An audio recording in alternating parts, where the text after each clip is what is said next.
bem-vindos à casa do Senhor. Este é realmente o lugar da bênção, é a casa do Senhor, que, como ele diz na sua palavra, a minha casa será chamada casa de oração para todos os povos. Nos sentimos bem, na verdade, na casa do Senhor. É o melhor lugar onde podemos estar. E certamente estamos alegres por isso. O salmista também disse: alegrei-me quando me disseram vamos à casa do Senhor.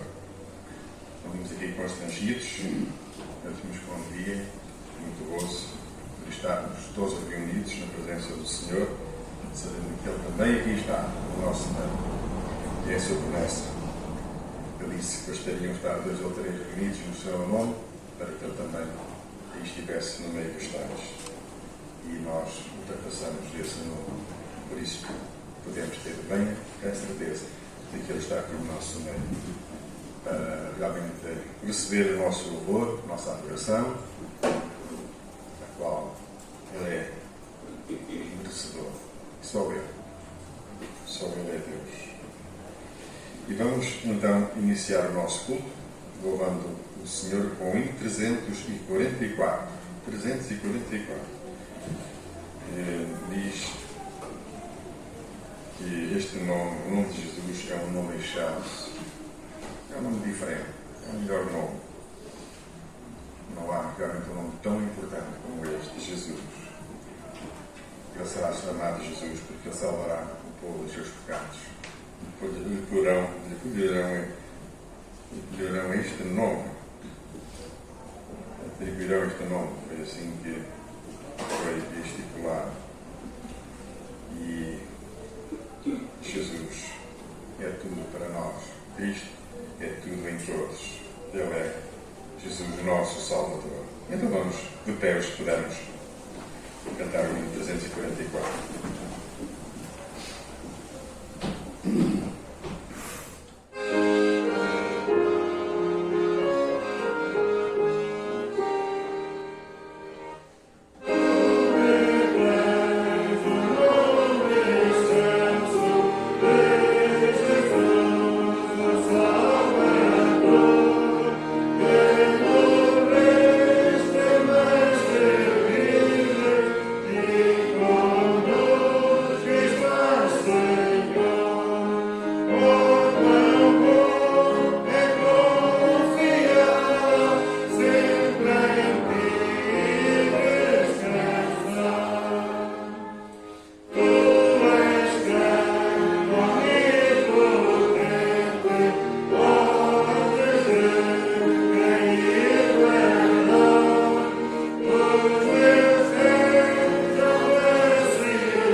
E ainda o 257. 257.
sente de pé, depois vamos invocar a sua bênção para o resto do culto, também para a sua palavra e para aqueles irmãos que, por qualquer motivo, não puderam vir até aqui, doença ou outro, o Senhor sabe.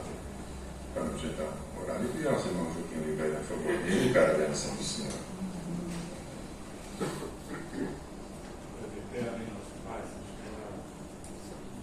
Nesta manhã queremos louvar e adorar, queremos bendizer o teu nome, porque nos deste este privilégio de estar neste lugar, onde pudermos meditar naquilo, na obra maravilhosa que tens feito, a nosso favor para a salvação das nossas almas. Também podemos meditar e refletir na tua glória, na tua majestade, na tua ressurreição, no teu imenso poder, sobre o qual temos cantado já alguma coisa esta manhã.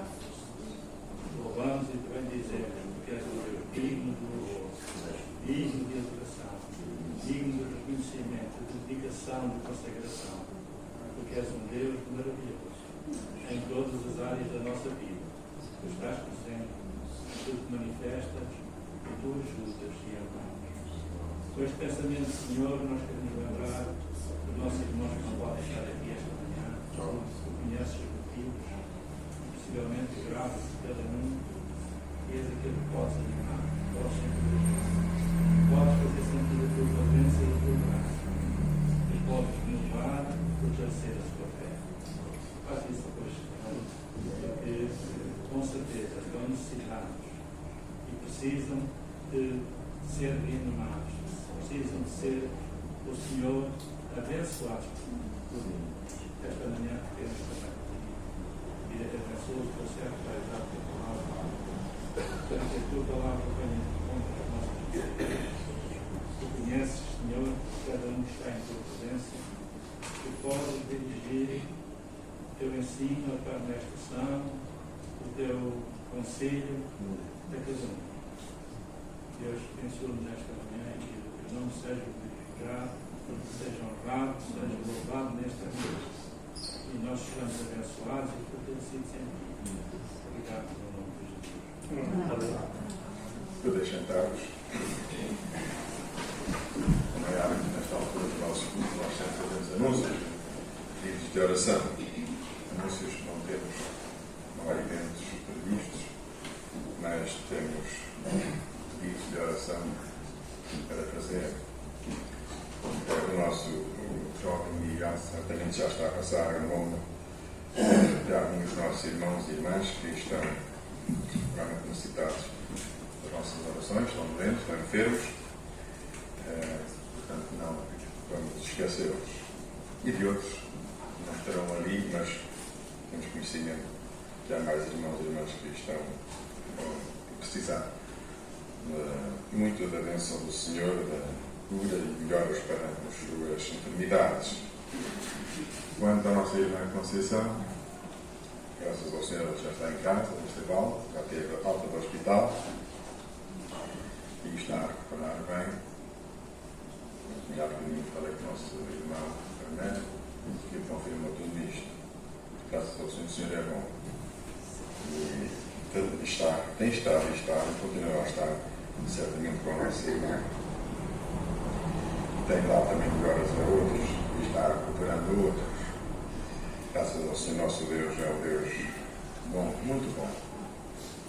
Eu digo que eu não sou, nunca serei, mas só como é o Senhor, na verdade.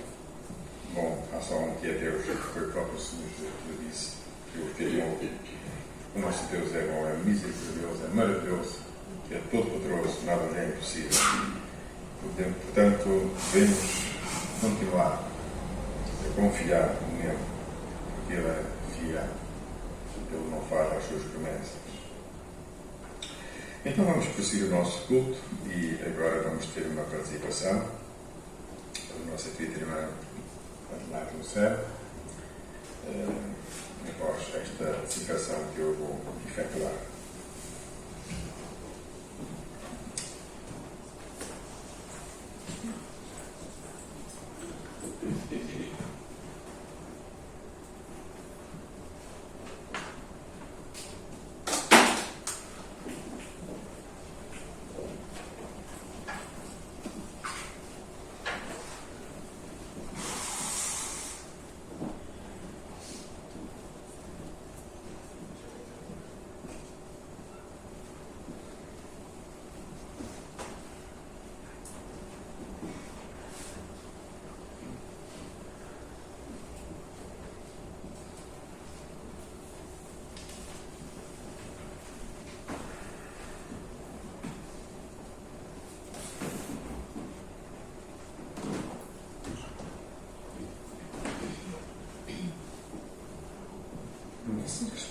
Senhora.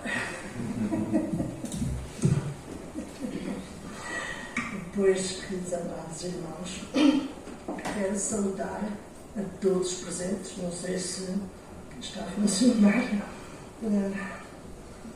os que estiverem em casa, quero saudá-los com a bendita paz do Senhor Jesus.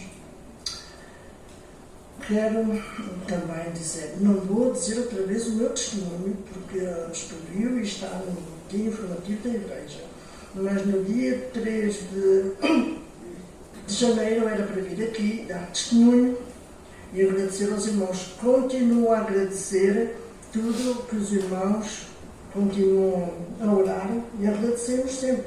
Não podemos prescindir, ninguém, por muito bem que esteja, não pode prescindir da bênção, da graça do Senhor Jesus. Pois eu o irmão João convidou-me e eu, pois, naturalmente, só com a graça do Senhor, nós podemos falar dele só. E agora, como nestes tempos fala-se tanto de campeonatos de futebol e de outras modalidades, eu comecei a pensar, e é verdade, no cristão. A palavra do Senhor fala do cristão como atleta. O apóstolo Paulo fala aqui em 1 Coríntios capítulo 9, a começar no versículo 24, o qual nós vamos ler. Perdão, desta voz. Não sabeis vós que os que correm no estádio, todos, na verdade, correm, mas um só leva o prémio? Correi de tal maneira que o alcanceis. E todo aquele que luta, de tudo se abstém. Eles o fazem para alcançar uma coroa corruptível, nós, porém, uma incorruptível. Pois eu assim que corro, não como a coisa incerta, assim combato, não combatendo no ar, antes subjugo o meu corpo e o reduzo à servidão, para que, pregando aos outros, eu mesmo não venha de alguma maneira a ficar reprovado. Naturalmente, nós devemos correr de tal maneira que alcançamos o prémio, mas o alcancemos de maneira legítima, possamos correr de maneira legítima. O apóstolo, a palavra do Senhor diz que ele disse que reduzia o seu corpo, subjugava e o reduzia à servidão. Não vamos servir a qualquer coisa ou a qualquer homem, a não ser ao nosso Senhor Jesus Cristo. Também, legitimamente, podemos ler esse versículo em 2 Timóteo, capítulo 2. Peço desculpa por não ter já escrito.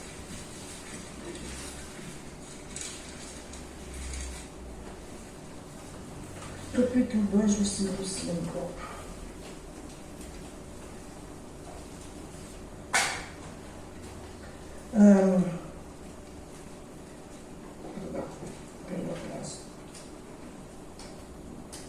E se alguém também milita, não é coroado, se não militar legitimamente.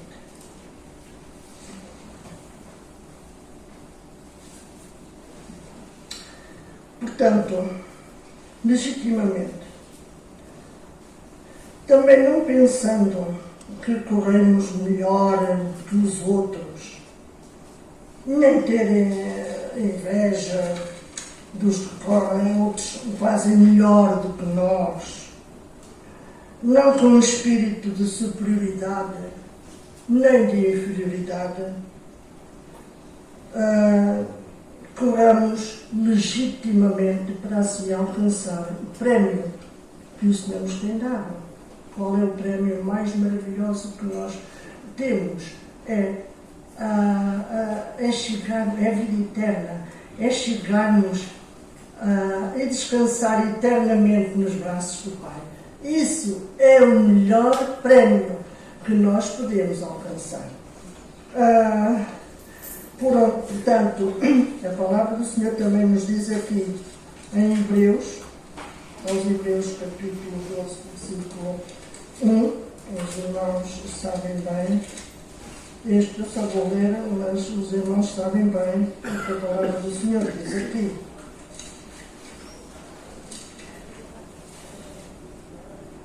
Diz, portanto nós também, que estamos rodeados de uma tão grande nuvem de testemunhas, deixemos todo o embaraço e o pecado que tão de perto nos rodeia e corramos com paciência a carreira que nos está proposta, olhando para Jesus, autor e consumador da fé. Que o Senhor Jesus continue a abençoar cada amado irmão aqui presente e todos os que estejam em casa. E o nome do Senhor continua a ser glorificado nas nossas vidas e possamos sempre correr. Estamos coxos, estamos com dores, mas corramos, porque esta carreira é espiritual. A carreira que me está proposta. Que o Senhor abençoe cada amado irmão. Com licença. Deus e Pai.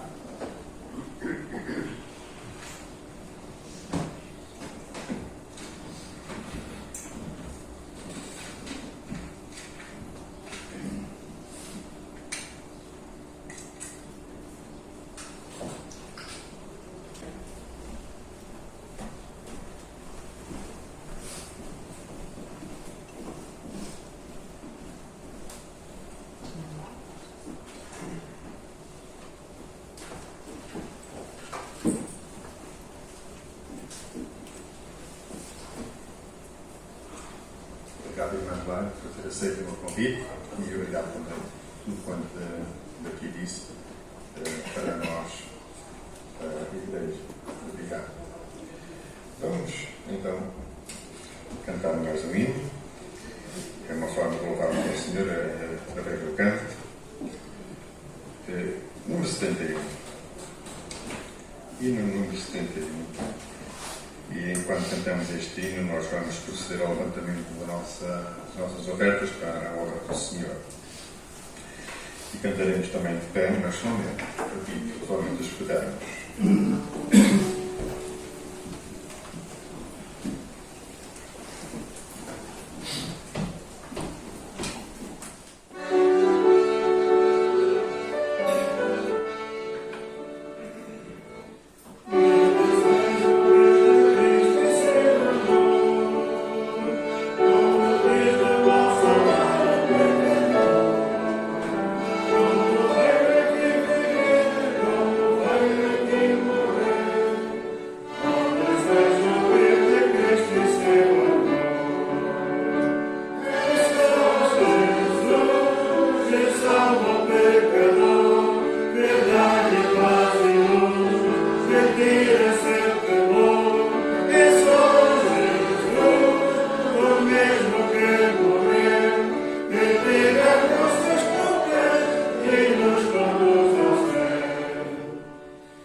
salvo o pecador. Não há outra vontade entre os homens pelo qual vamos ser salvos.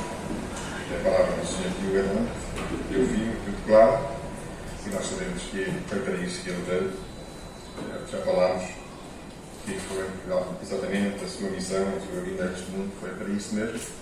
E chegar e salvar que seria perdido, e todos nós estávamos perdidos. Não havíamos justo nenhum sequer.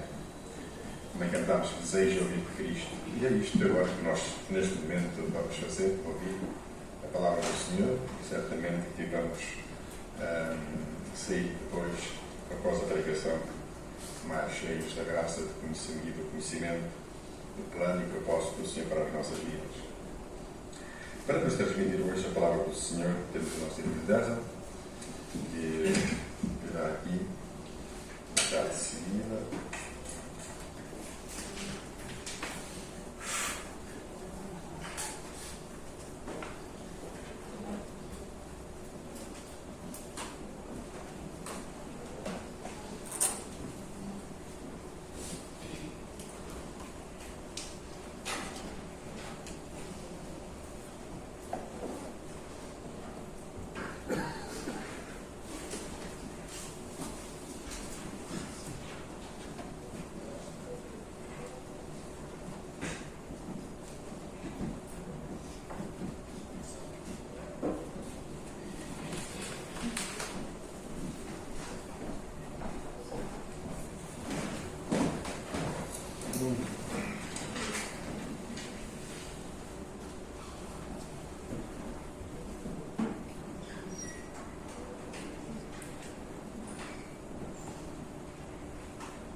Vai.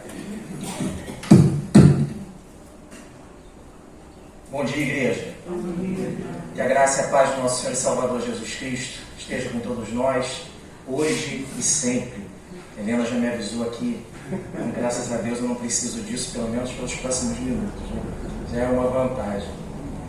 Meus irmãos, os irmãos já ouviram uma música por muito tempo, constantemente, porque gostavam muito, e depois passaram a enjoar dessa música e não quiseram mais ouvir? Eu ouço todos os dias, tal. O José, a história do José soa para mim em alguns momentos assim, eu evito falar muito sobre ele. Ele é das personagens do Velho Testamento, ele para mim em alguns momentos soa como não humano, tamanho o comportamento dele diferente, fora do normal em várias situações, né? Ele é alguém realmente muito especial e a história dele, né, em especial, ela se reflete naquelas situações em que não temos, né, e nos ajudam a compreender situações em que temos problemas com os pais, ou não tivemos bons pais, ou não fomos bons filhos, né, ou tivemos problemas nesses relacionamentos para situações e problemas familiares em geral. Está passando aí direitinho, Miguel? Graças a Deus. A história de José, ela, embora seja muito difícil tentar se situar ela dentro da historiografia bíblica, ela se situa mais ou menos entre 1700 e 1500 anos antes de Cristo.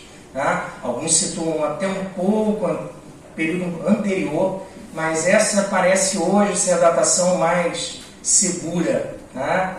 E a história dele, e isso é uma grande vantagem, e eu que gosto dessa parte de história bíblica, como a história de José é narrada com muitos detalhes de Gênesis 37 até Gênesis 50, é muito fácil falar sobre ele. Né? Tem muito material para se falar e não precisa se recorrer a outras fontes que não a própria Escritura. Né? Eu vou dividir aqui a história de José em algumas partes, porque são muitas coisas.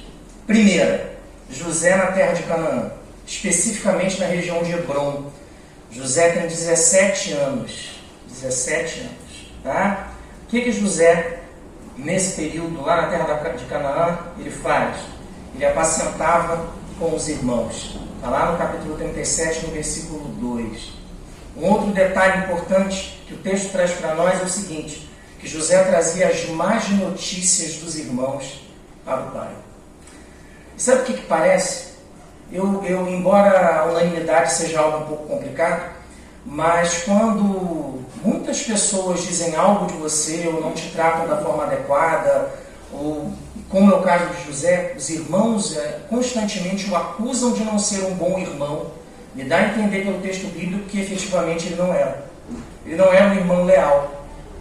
Ele em alguns momentos avançava aquela linha de lealdade que é muito comum, aquela linha fraterna, né, que os irmãos possuem.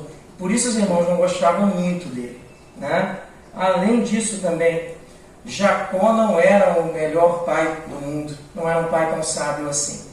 Ele dizia abertamente que gostava mais do José, não escondia isso de ninguém, tá? Não escondia mesmo, né? Até no versículo 4 diz aqui, olha, vendo, pois, seus irmãos que o pai o amava mais do que a todos os outros filhos, odiaram-no e já não lhe podiam falar pacificamente. O resumo da história, sabe qual é? Jacó também não foi o melhor dos pais, não. José não foi o melhor dos irmãos e Jacó não foi o melhor dos pais. Deixa eu passar aqui.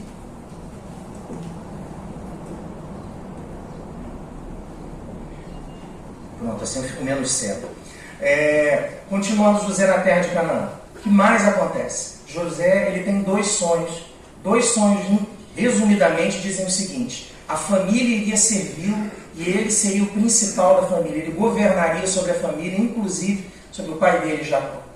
E isso aumenta ainda mais aquele rancor, aquele ódio que os irmãos tinham por ele. Versículos 5 a 11. E aí o que acontece? José, a pedido de Jacó, vai encontrar com os irmãos. Os irmãos tramam inicialmente a morte dele, desistem da morte, né, pensando, poxa, matar o irmão aí também já é demais. Pegam, descem ele com uma corda por uma cisterna, ele é colocado nessa cisterna. Inicialmente eles desistem da ideia de matar, aparentemente seria só um susto. E aí depois José é vendido para uma caravana de ismaelitas e midianitas, que aqui é um sinônimo, tá? Por 20 peças de prata, versículos 25 a 28. E aí os irmãos informam a Jacó que o José foi devorado provavelmente por uma fera selvagem. E aí ele presume que o filho está morto. O mais que acontece aqui, segunda parte da história de José. José na casa de Potifar, Gênesis 39, vai do versículo 37 para o versículo 39. Como é que a história de José continua? A caravana chega no Egito, vende José. José é comprado por Potifar, que é nomeado na Escritura como oficial do faraó e comandante da guarda. Né?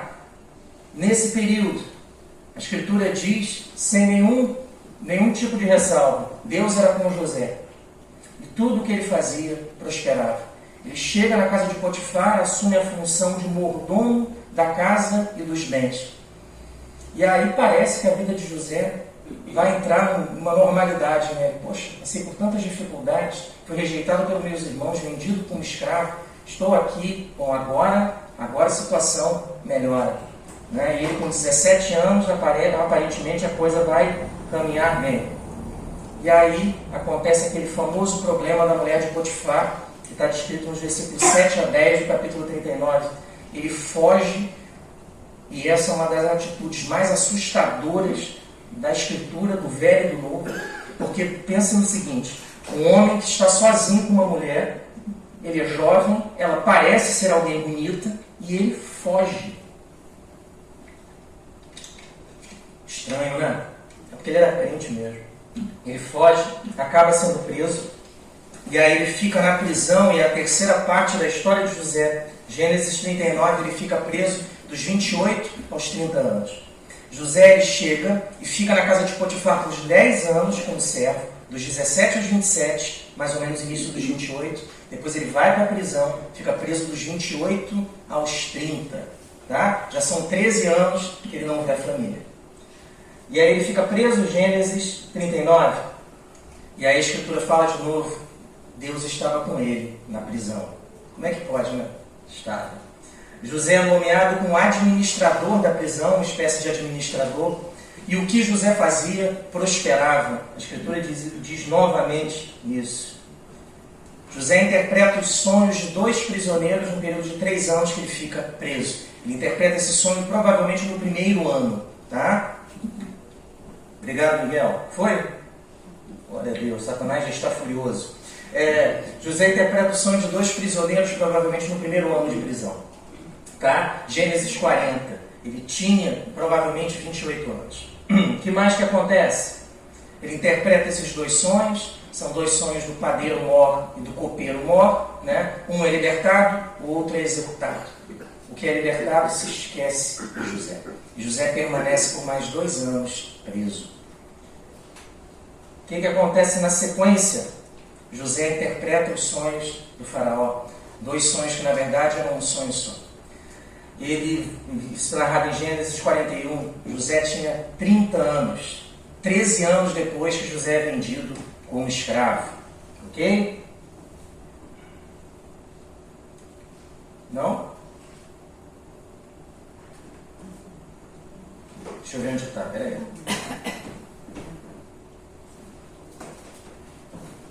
Agora vai.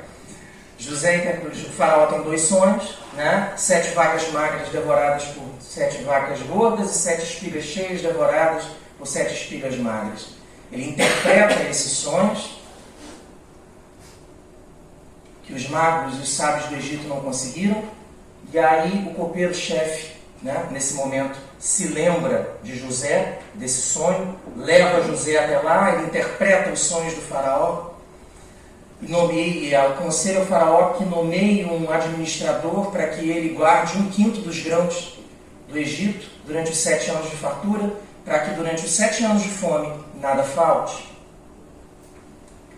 E aí acontece uma outra transformação na vida de José. Com 30 anos, José ele passa a ser denominado Zafenat Paneia, que tem 2 traduções, uma egípcia e a outra dos hebreus. Seria o preservador da vida ou aquele que examina ou explica coisas ocultas. Tá? Ele casa com Asenate, filha de Potífera, sacerdote de On, que era a cidade de Heliópolis, que adoravam o Deus Sol. Né? O que acontece? José casa com a filha de uma sacerdotisa. Ele assume os costumes egípcios? Os visíveis, sim.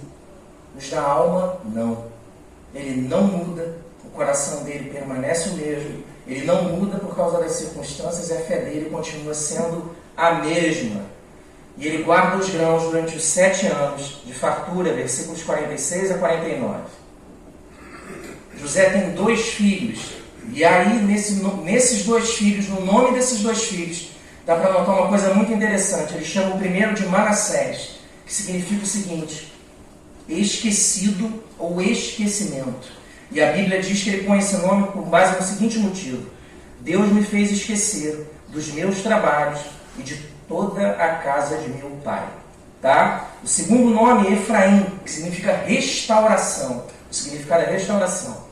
E a Bíblia diz que ele coloca esse nome nos filhos porque Deus fez ele próspero na terra, na aflição dele. Tá? E ele guarda os grãos voltando por 7 anos de fartura. Na sequência, outra etapa da vida de José, a 6ª etapa. José como governador do Egito, 7 anos de fome, dos 38 aos 44 anos de José. Lembrando que ele foi vendido com 17 anos, tá? Dos 38 aos 44. José autoriza a venda dos grãos para os egípcios e para os estrangeiros. E ele tem o primeiro encontro com os irmãos que são estrangeiros, habitam em Hebrom, e vêm até o Egito para fazer a compra desses grãos. Provavelmente a cidade em que José ficava era Vares, tá? Que era uma antiga capital. Ele servia provavelmente o faraó Apófis I. Nesse período, a sede do governo, que era o período Ixo, em Avares, a 15ª dinastia egípcia. Tá? E aí, ele, com 39 anos, tem o primeiro encontro com os irmãos. Gênesis 42. Eles vão ao Egito para comprar comida e adivinha com quem eles encontram? Com José. José os reconhece, não diz nada. Benjamim, que era o irmão por parte de mãe também de José, permanece em Hebrom. E essa viagem que eles fizeram que era de Avares, que é a atual Tel Adaba, Cisjordânia, varia o caminho, tá? É entre 300 e poucos quilômetros, pode chegar até 600 e poucos quilômetros. Uma viagem, no mínimo, entre 30 ou 40 dias de viagem. Não sei se dá para ver um mapinha aí. Tem que colocar. Ou faz uma viagem mais direta, ou se faz uma viagem que você tem uma chance de fugir um pouco mais do deserto. Eles vão, fazem essa viagem. José os reconhece, não revela a sua identidade. José lembra dos antigos sonhos que ele teve com os irmãos, se prostrando diante dele. Não fala nada também. Acusa os irmãos de espionagem, prende os irmãos por 3 dias. Depois disso, ele liberta os irmãos, manda os irmãos para casa com os grãos e devolve o dinheiro que eles pagaram pelos grãos. E eles só se apercebem disso quando chegam em casa. Os filhos chegam em casa, contam tudo para Jacó. Ele pede, como condição para a libertação, que Benjamim seja levado, para que comprove a alegação de que eles têm mais um irmão, de que ainda tem um pai vivo. Jacó diz, olha, eu não vou mandar não, eu não mando meu filho para lá não vou mandar. E aí, Jacó decide assim, só que a fome vence. E aí Jacó resolve, aceita que Benjamim vá ao Egito, para provar que a história que está sendo contada por eles é verdadeira. Jacó envia presentes a José, manda que eles levem dinheiro em dobro, pede a eles que levem o dinheiro que foi devolvido. E aí, quando eles chegam, José os liberta o Simeão, abriga eles na sua própria casa. Os irmãos tentam devolver o dinheiro, o mordomo do José não recebe. Os irmãos entregam os presentes ao José. E aí, ele pergunta por Jacó, pergunta se o pai deles ainda vivia, mas não diz que ele é o filho. Pergunta por Benjamim, sai, chora, volta, oferece uma refeição para os irmãos. Os irmãos recebem os grãos, estão voltando para casa. José vai e pede, fala assim, eu vou impedir eles de irem. E aí ele vai, esconde uma taça de prata na bagagem do Benjamim. O Benjamim sai com os irmãos, ele manda a guarda pessoal dele ir atrás dos irmãos, para os irmãos, manda que eles abram a bagagem, quando pegam e veem lá aquela taça de prata, falam assim, olha, não tem jeito, vocês vão ser libertados, mas esse menino aí vai ficar como escravo aqui, não tem jeito. Aí os irmãos se desesperam, falam, olha, meu pai já teve um filho que morreu, e ele não vai aguentar de novo isso, ele já é idoso, pelo amor de Deus, troca de lugar comigo, eu troco, faça com que o menino possa voltar para casa, eu troco, não, eu fico no lugar dele e tal. E aí, o que acontece? Deixa eu só ver onde eu estou aqui para eu não me perder, peraí. Para vocês não se perderem onde eu estou. Não, tá certo. Benjamim pede para trocar, com o Jacó, os irmãos vão pedindo para trocar com Benjamim, e aí chega um momento que é o que nos interessa agora, que é quando José sai, volta e se revela aos irmãos, tá bem? E esse é o momento que nos interessa, que José se revela aos irmãos. Vimos até agora 22 anos da história de José, e agora nós vamos ver uma parte do desfecho aqui, de quando José se revela aos irmãos. Vamos ver o texto que está aqui, é Gênesis, capítulo 45, versículos 1 a 9.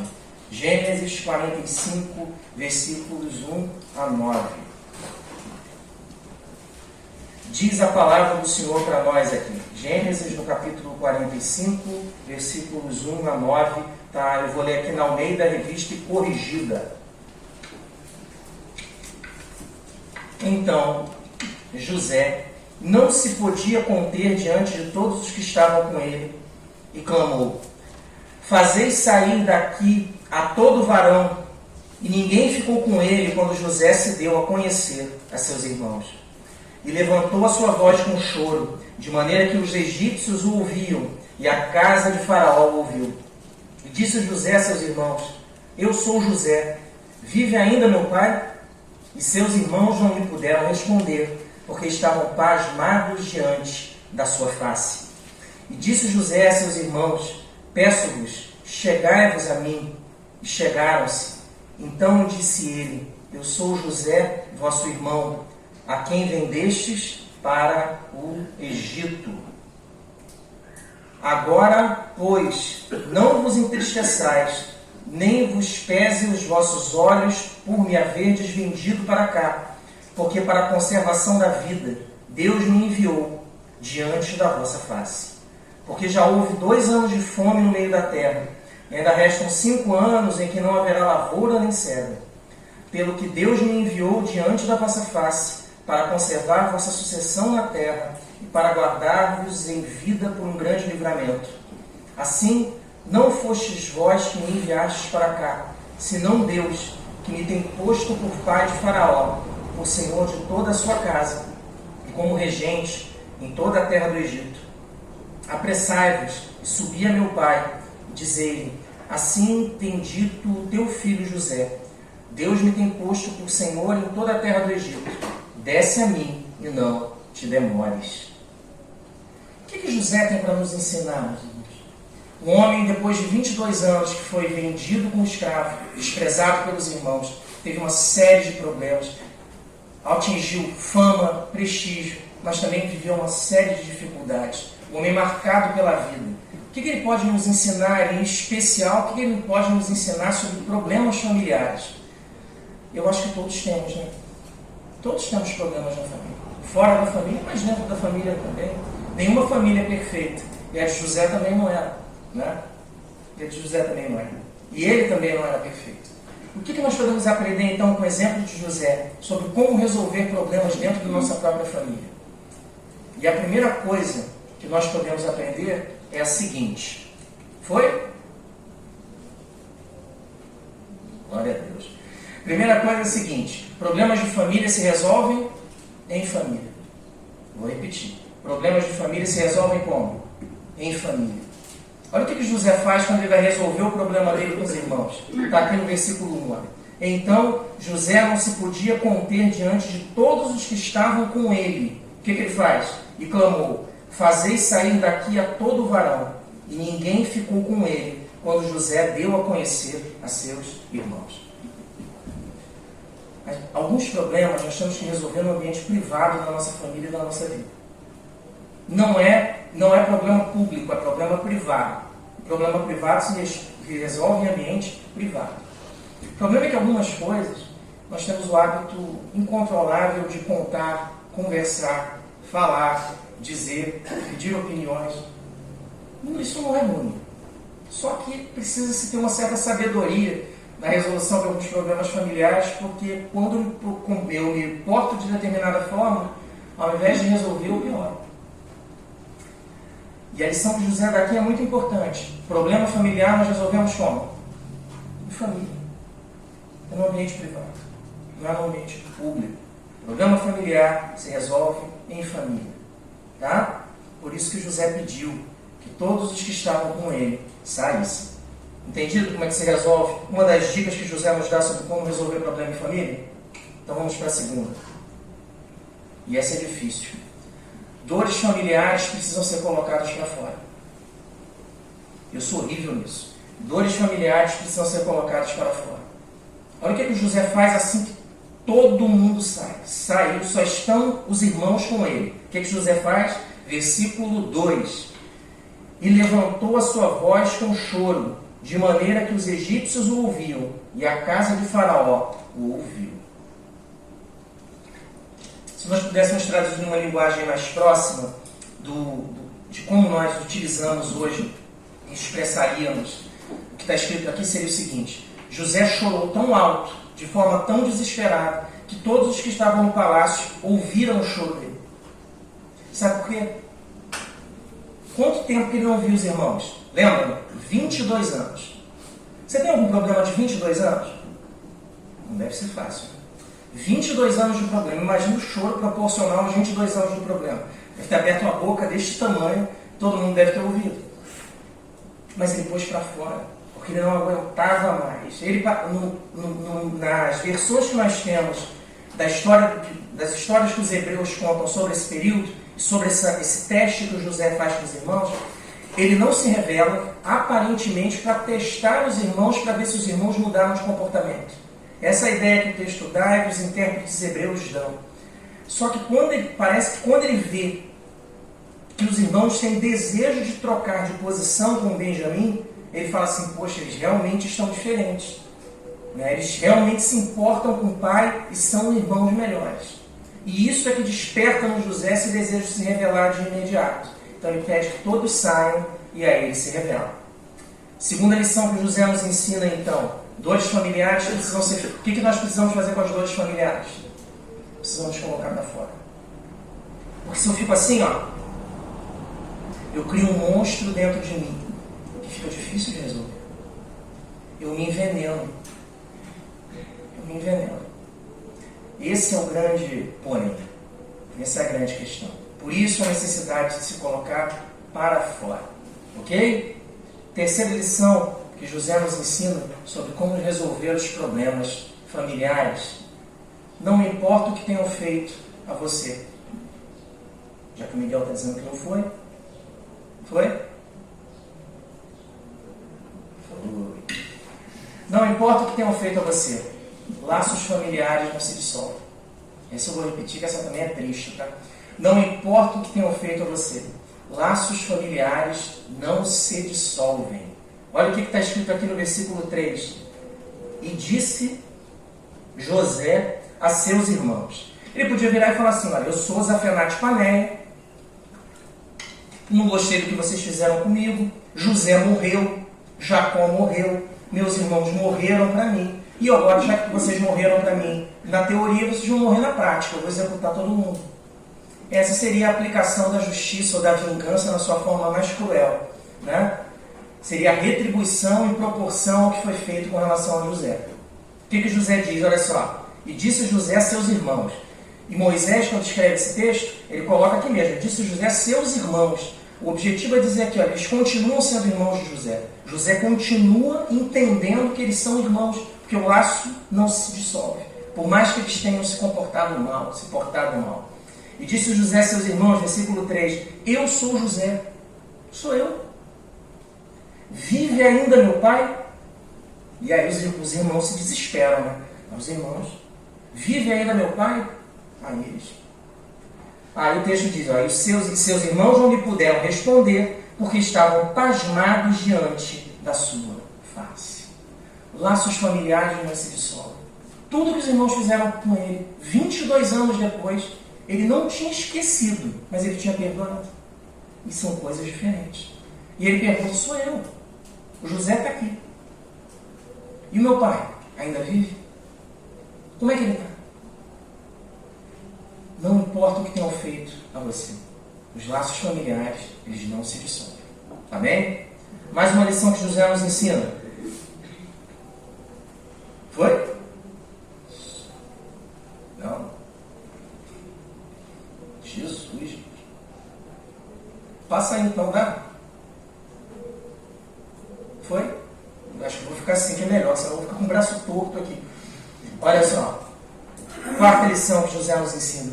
Não deixe que os problemas familiares, ainda que sejam realmente muito graves, lhe afastem da sua família. Não deixe que os problemas, ainda que sejam muito graves, lhe afastem da sua família. Olha o que diz o versículo 4 aqui. Os irmãos ficam assim, né? Os irmãos fazem isso quando José se revela. Ó. Os irmãos fazem isso na hora. Aí o que José diz? E disse José a seus irmãos, peço-vos, chegai-vos a mim. Não vão embora, não, vem cá. Vem para perto. E aí diz o texto, e chegaram-se. E aí ele fala, então disse ele, eu sou José, vosso irmão, a quem vendestes para o Egito. Os irmãos afastaram José, mas José, na primeira oportunidade que ele teve, ele trouxe os irmãos para perto de novo. José ele era um reconciliador, ele queria a conciliação, ele queria se reencontrar com os irmãos, e ele queria restaurar a família dele. Esse era o objetivo de José, porque Deus tinha colocado esse desejo no coração dele. É fácil? Não. Foi fácil para ele? De jeito nenhum. Se tivesse sido fácil, ele teria se revelado na primeira oportunidade para os irmãos. Com certeza a cabeça dele pensou muito nisso, e Deus auxiliou ele muito para que ele tomasse essa decisão. Não deixe que os problemas, por mais graves que sejam, afaste você da sua família. Tá? Quinta coisa, Miguel vai passar ele para mim. Passou, Miguel? Glória a Deus. Saiba perdoar. Sabe por quê? Porque Deus escolheu a família em que você ia nascer por um propósito. Você já pensou nisso? Que Deus é que pega e fala assim, eu vou te colocar para nascer aqui, ó. Vou pegar minha garrafinha que eu me sujo de mim. Vou te colocar para nascer aqui, ó. Nesse local, família X, assim, assim, seu pai é esse aqui, sua mãe é esse aqui. Que é isso que Deus faz. Deus escolheu a sua família por um propósito. Por isso, saiba perdoar. Saiba perdoar. Olha o que ele diz aqui, ele explica o propósito das coisas que aconteceram nos 22 anos, que eu resumi aqui. Versículos 5 e 6. Agora, pois, não vos entristeçais, nem vos pese aos vossos olhos por me haverdes vendido para cá, porque para a conservação da vida, Deus me enviou diante da vossa face. Porque já houve 2 anos de fome no meio da terra, e ainda restam 5 anos em que não haverá lavoura nem cego. O que José diz aqui é o seguinte, olha, o que vocês fizeram comigo foi muito grave. Mas Deus reverteu o mal em bem. Ele tinha um propósito. Vocês acharam que fizeram o mal, mas no fundo vocês agiram na história como Deus queria. Porque o que Deus queria era que isso aqui acontecesse. Deus pegou a minha vida e a vida de vocês e transformou numa parábola. E eu perdi o controle da minha vida. E as coisas foram acontecendo. Em alguns momentos as coisas foram boas, em outros foram ruins. E eu pensava que Deus, em alguns momentos ali, ele tinha esquecido de mim. Mas ele não esqueceu. E os propósitos dele, todos foram feitos para que no momento que vivemos hoje aqui, vocês comigo acontecessem. Porque Deus controla a história. É isso que José diz para eles. Não foi acaso. Se não foi acaso, e se Deus escolheu a sua família, e te colocou lá, saiba perdoar. É fácil? Não. Mas é o que deve ser feito. Sexta coisa. Passa aí para mim, Miguel, por favor. Deus converte o mal em bênção e graça. Deus converte o mal em bênção e graça. Olha o que o texto diz aqui, versículo 7. Pelo que Deus me enviou diante da vossa face, para conservar a vossa sucessão na terra e para guardar-vos em vida por um grande livramento. Deus mandou José para o Egito e utilizou os irmãos como ferramenta para que isso acontecesse. Tá? Deus converteu o mal em bênção e graça. Depois que Jacó vai para o Egito, ele vive ainda com José por 17 anos. Ele e os irmãos. E José sustentou a todos, cuidou de todos durante esse período. E depois que Jacó morre, ele ainda continua cuidando dos irmãos. Os irmãos desconfiam, chegam para ele e falam: José, agora que o papai morreu, você não vai maltratar a gente não, né? Você não vai lembrar do que a gente fez, não. Eles têm vergonha, mandam os emissários, depois eles vão pessoalmente falar com José.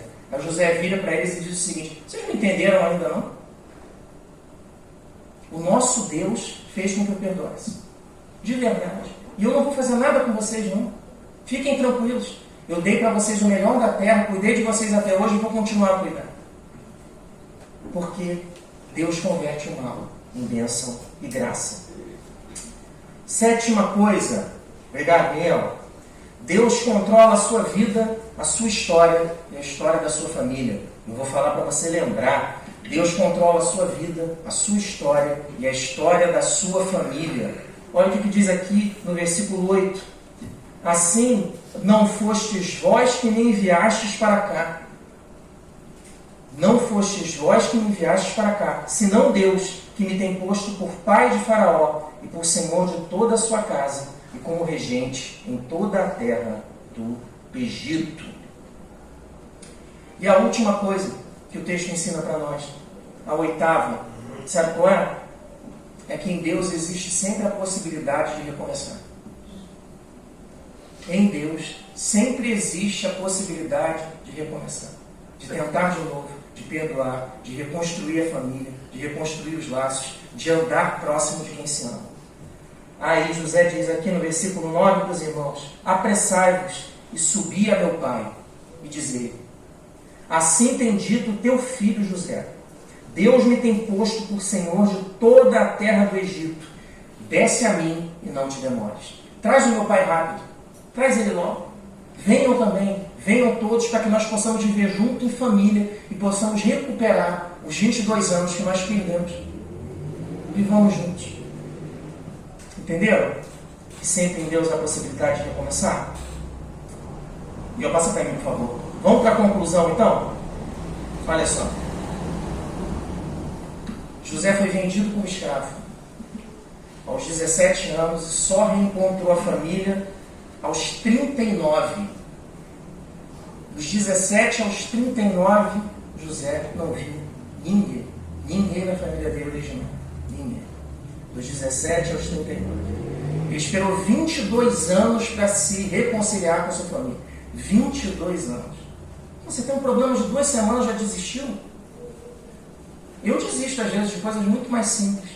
22 anos. 22 anos. Ele não se esqueceu e Deus também. Continuando. Ele foi desprezado, foi vendido como escravo, serviu um homem poderoso, foi assediado, preso, foi esquecido, lembrado, interpretou sonhos, virou governante, casou, teve filhos. Tudo isso ele fez. Só que ele nunca se esqueceu, primeiro, do passado, nunca se esqueceu da família de Deus. Nunca esqueceu. Nunca. Ele aproveitou a oportunidade que ele teve para se reconciliar com os irmãos. Ele aproveitou a oportunidade. E ele transformou, ele é conhecido na Bíblia como um intérprete de sonhos. Esse era o dom que Deus deu para ele, entre muitos outros dons, de administração, enfim. Mas ele é conhecido como um intérprete de sonhos. E ele transformou o sonho da reconciliação em realidade com as atitudes dele. Ele transformou o sonho de reconciliação em realidade. E ele se transformou, isso é o mais impressionante, num excelente irmão. Ele que era mau irmão, virou um excelente irmão. Né? O que José nos ensina então, meus irmãos? Foi isso que vimos. E Abel está querendo me matar porque eu estou falando longe do microfone. Olha só, o que José nos ensina então, meus irmãos? Primeiro, problemas de família se resolvem aonde? Em família. Segunda coisa, dores familiares precisam ser colocadas. De que forma que nós podemos resolver? Tem que ser colocadas para fora. Terceira coisa, não importa o que tenham feito a você, os laços de família não se dissolvem. Não existe isso.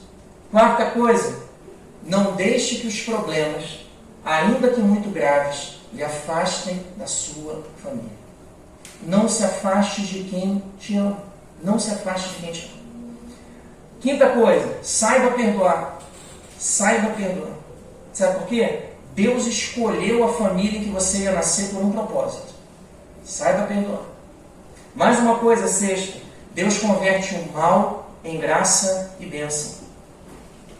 Sétimo, Deus controla a sua vida, Deus controla a sua história, e Deus controla a história da sua família. Não se esqueça disso. E por último, em Deus sempre há a possibilidade de recomeçar. Em Deus sempre há a possibilidade de recomeçar.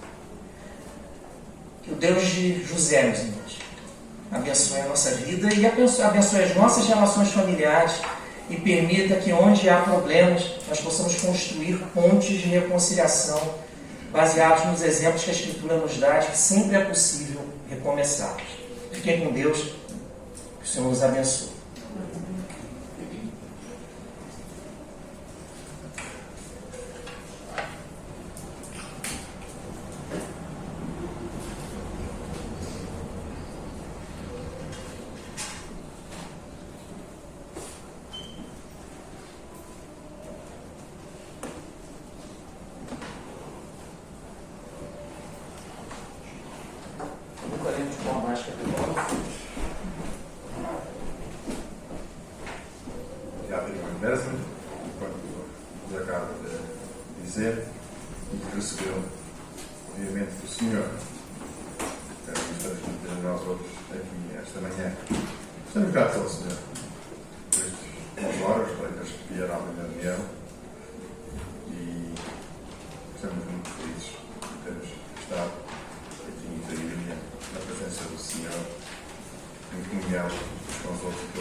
Temos então chegado ao final do nosso culto. Desejo a todos um resto de um dia muito feliz, também como uma semana muito abençoada. Não só a vós, mas a todos quantos lá em casa têm estado a acompanhar os nossos cultos. Vamos ficar de pé para concluirmos com a oração. Eu pedia ao nosso irmão Marino, por favor, de depois orar ao Senhor.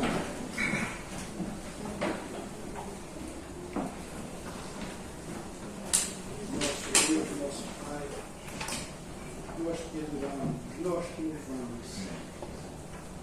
Tu és o mesmo ontem, hoje e eternamente. Em ti não há mudanças, nem sombra de variação. As mudanças fazemos nós, não tu. Tu és maravilhoso, Senhor. Usamos pela tua palavra. Ela é uma bússola que nos indica o caminho a seguir. Ela é a tua voz, dando conselhos. Ela é o teu plano para vivermos na tua vontade. Senhor, perdoa-nos, porque muitas vezes, Senhor, rejeitamos ou descuramos aquilo que ela nos quer dizer, os seus ensinamentos. Nosso Deus, te adoramos, porque ela continua viva e eficaz. Ela é penetrante e pode ir até ao íntimo do nosso ser. Ela pode, Senhor, aprofundar os problemas menos graves, mas também os mais graves. E nela nós encontramos o caminho para a solução de todas as coisas. Louvamos-te por este culto. Louvamos-te pela exposição da tua palavra. Ajuda-nos a amá-la cada vez mais, pois ela tem indicações preciosas no nosso viver neste mundo. Não é fácil, Senhor, viver num mundo em que a carne procura dominar, em que o eu procura vencer. Senhor, ajuda-nos a nos sujeitarmos ao Pai dos Espíritos para vivermos. Pai Celestial, colocamos tudo em tuas mãos e para que o resultado daquilo que nós temos ouvido seja uma realidade nas nossas vidas. Abençoa cada um de nós.